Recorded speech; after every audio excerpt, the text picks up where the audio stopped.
Hi, in this third video on the VSEPR theory, we're going to work through a couple of examples to show how to use the concept of VSEPR um, to predict three-dimensional structures of simple compounds. So in this case, again, I want to remind you from the previous video that you want to start by drawing lowest structure and then count the number of electron pairs around each atom you have, and from there on go to determine the electron pair geometry. Remember, those are these guys here. And then afterwards determine how many of the pairs are bonding, how many are lone pairs, and then use this table to then determine the molecular geometry. Okay? And just remember that double triple bond counts as one effective pair. Four examples that I want to go through are listed here. I'm going to start one at a time, starting with SF6. Okay, so again, you start by drawing lowest structure. In order to do the lowest structure, remember you have to do your electron count. So in this case, the total number of valence electron is, we have 6 for the sulfur, we have 6 fluorine, and each fluorine has 7 electrons, so that's 6 times 7, 42, plus 6 is 48 electrons. In this case, S is our central atom, obviously, so we're gonna do that structure, F around S, and there's 6 of them. And then we're gonna distribute the rest of our electrons. So you've used 1, 2, 3, 4, 5, 6 in this case, so that's 12 electrons. So obviously you have 36 electrons left, and 36 you have all F, so it makes sense that they're distributed equally among the F. So 36 divided by 6 is 6 electrons each, which is just 3 pairs, right? 3 lone pairs around each of the fluorine. Okay, so that's what I'm doing right here. Put these lone pairs, another one right here. Might be a little hard for you to see these lone pairs. This dots looks a little small, but there's 3 lone pairs per each fluorine. And if you look at all of these structures, then you have to go back to look at that table and remember what first is the electron geometry based on VSEPR. Okay, so you finish with the lowest structure. You have to count number of electron pairs around the central atom. In this case, there's only one central atom, which is sulfur, so you just count. So you got 1, 2, 3, 4, 5, and 6. 6 means octahedral electron geometry. And then remember, the second thing you have to do is the actual molecular structure, molecular geometry. Okay. And in this case, again, all of these 6 actually turns out to be all bonding. So in other words, the molecular geometry has the same name, also octahedral. And you can look up that table. I don't want to pause the video and go back. You can go back, pause the video yourself, and look back at that particular slide, either from this video or the previous video. Okay? All right, so that's the first example. I want to point out, first off, again, just in terms of drawing loose structure, why would I, why I picked this particular structure to begin with? Why wouldn't I draw some other combination that, for example, something like SFF, something of this sort, okay? And a lot of this has to do with formal charges, a concept we discussed earlier on when drawing Lewis structures. Something like this would not be right for this, and I hope you'll understand at this point why it's wrong, okay? So this wouldn't be the right structure for this SF6 molecule. So the second one we're going to work with is this one called BRF4 plus. So it's an ion in this case. You can do the structure of ions as well. So again, I'm going to do the electron count. Number of electrons in this case is 7 plus 4 times 7, right? These are for BR, and then for the 4 Fs. We have a positive. That means that it's -1 because of the positive charge. And the result ends up to be 34 electrons. Okay, 34 electrons right here. BR central atom, and there's 4 bonds around it. That's what I'm going to do right now. Okay, the 4 bonds result, that's 4 pairs, which means 8 electrons. So I'm left with 26 electrons left. I'm going to put 2 around each fluorine. I mean 3 pairs around each fluorine. So you get 6 electrons around each fluorine. So that means 1, there's 3, 3, 3, and 3 transfer 12, 24 electrons. I still have 1 pair of electron left here. and the only possible position is to put this on the BR. Okay, so in other words, if you do that, and BR can violate the octet rule. Remember, it's one of those elements beyond the third period, on the third period or beyond, could violate the octet rule. So you see that now it has 1, 2, 3, 4, 5 electron pairs around BR. So if I were to use VSEPR, the electron geometry in this case would be 1, 2, 3, 4, 5. It will be trigonal bipyramidal, right?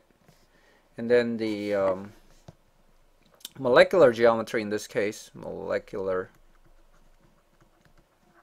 geometry would be something that has 4 bonding and 1 lone pair, because that's how this particular molecule is set up. And of course, that if you look up that table, would say that that structure is what we call seesaw. Okay, so that will be for the BRF4+, and I hope that makes it clear with these two examples how you apply the VSEPR concept. The third example we're asked to work on is the CO2 molecule. Again, we start by counting valence electron. So in this case, carbon has 4. Each oxygen has 6 electrons, so 2 times 6. And so 12 plus 4 is 16 electrons. Carbon is clearly the central atom here. Okay, so notice that if I do this, 1, 2, 3, 4, 5, 6, 7, 8, 9, 10, 11, 12, 13, 14, 15, 16. I have all the electrons distributed, but the carbon doesn't satisfy the octet rule in this case. And carbon is on the second period. It has to satisfy the octet rule. All atoms do. So the thing that makes sense to do, of course, is to take one of these and move it here, and to take one of these and move it here. Okay, so then the actual structure of CO2 is not the one that we just drew, but it's actually this one with double bond. Okay, so that's the Lewis structure, the correct Lewis structure. Now the next question, of course, is, well, how do we assign VSEPR geometries based on this? Well, first off, electron geometry. Now here's where you have to remember what I said about VSEPR theory. The central atom is carbon, and how many pairs of atoms or how many pairs of electrons are on carbon? Well, remember there's a double bond here, but remember that counts as one effective pair. So this whole thing here is just 1. This is another one, so it's just 2 pairs of electrons, which means that it's going to be linear. And the molecular geometry, right? There's no we don't have a lone pair in this case, so that's just linear as well. Okay, and so that's for CO2. Hopefully that's clear. When appropriate, when we use multiple bonds, we only count them as 1. The last example is this molecule CH3CHO, and I really use this to kind of illustrate the idea of multiple inner atoms. Okay, so if you count valence electron, in this case you have 2 carbons, so that's 8 electrons, right, 4 each. I have 4 hydrogens, so that's 4 totals, and then I have 1 oxygen, which is 6. Count everything, it's 18 electrons. Okay, so how do you distribute this? Well, remember, these are all second period elements. Okay, another thing I want to point out is that if you look at this and you remember what I mentioned about compounds that have a lot of carbon and hydrogen and oxygen halogens, those are what we refer to as organic compounds. Okay, so organic compounds, they all satisfy octet rules, and the hydrogen all can only have 1 bond. Carbon has a maximum of 4 bonds, and so on. So you want to draw something that makes sense where all of these have octet, and really the only thing that would make sense is if the carbons are connected together, and then each of this, the hydrogens are on the outer side, okay, as usual. So you have hydrogens, hydrogen, hydrogen here. The only thing that makes sense is to have a double bond with the oxygen for 1, and then to have a single bond here, and then assign those lost electron pairs on this. Okay, so going back to that structure of the CH3CHO molecule, this is what I drew earlier. Sorry about that. I had a little technical difficulty with the PowerPoint, but this is what it looked like before. And if you count all of these electron pairs at this point, 1 here, 2, 3, 4, 5, 6, 7, we have 14 electrons. Obviously, we're still missing 4 electrons, and that goes to make the lone pair for the oxygen, so the oxygen has octet as well. And as you can see, this particular structure, everybody has octet. The carbon has octet, the oxygen has octet, the hydrogen obviously satisfied noble gas rule because it looks like helium. So the idea here is to assign VSEPR geometry. Now, because you have two inner atoms, let's call this carbon number 1 and call this carbon number 2, you're going to have to assign electron geometry and molecular geometry for each of those carbons, okay? And that's what I mean when you have multiple central atoms or multiple inner atoms. You basically have to just kind of work at them one at a time. So you got carbon number 1, carbon number 2, and we're going to work at each one of them. So if you look at carbon number 1, how many pairs of electrons are around it? Well, you can calculate this. It's 1 here, 2, 3, and 4. Okay, so there's 4 pairs. 4 pairs means tetrahedral, right? That's electron geometry. What about carbon number 2? Well, again, you look at this separately. You ignore this part and you just look at this and say how many pairs are around this carbon. Well, there's 1 here. There's a double bond, but that counts as 1. So that's 2. And then there's this one. Okay? I know we counted this earlier, but now you're looking at this kind of new, and you see you count that again, and that means there's 3 pairs. 3 pairs means trigonal planar. Okay? And then after that you assign molecular geometry. Now why don't I look at oxygen? Well, oxygen is not a central atom. It's not an inner atom in this case. It's actually located outside. If the oxygen is bonded to something else, then you have to consider the oxygen as another atom. So you have to put atom number 3 here. Okay. Well, let's look at molecular geometry. For carbon number 1, all 4 of the pairs that we counted earlier are all bonding pairs. So the molecular geometry is the same as the electron geometry is still tetrahedral.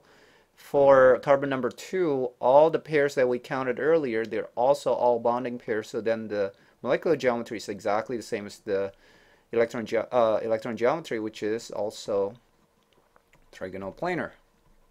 Okay?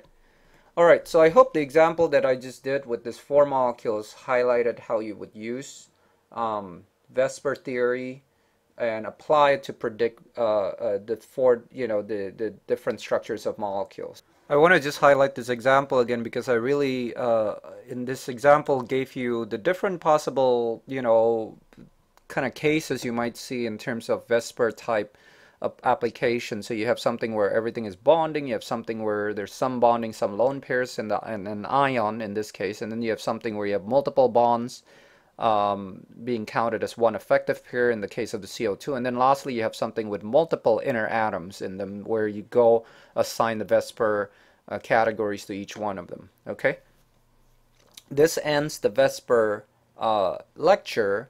What I will do in the next concept is to talk about molecular polarity, which is closely associated with the concept of molecular structure. So you want to keep in mind these 4 structures that we have here in this video, because I'm going to use the same examples again when thinking about polarity.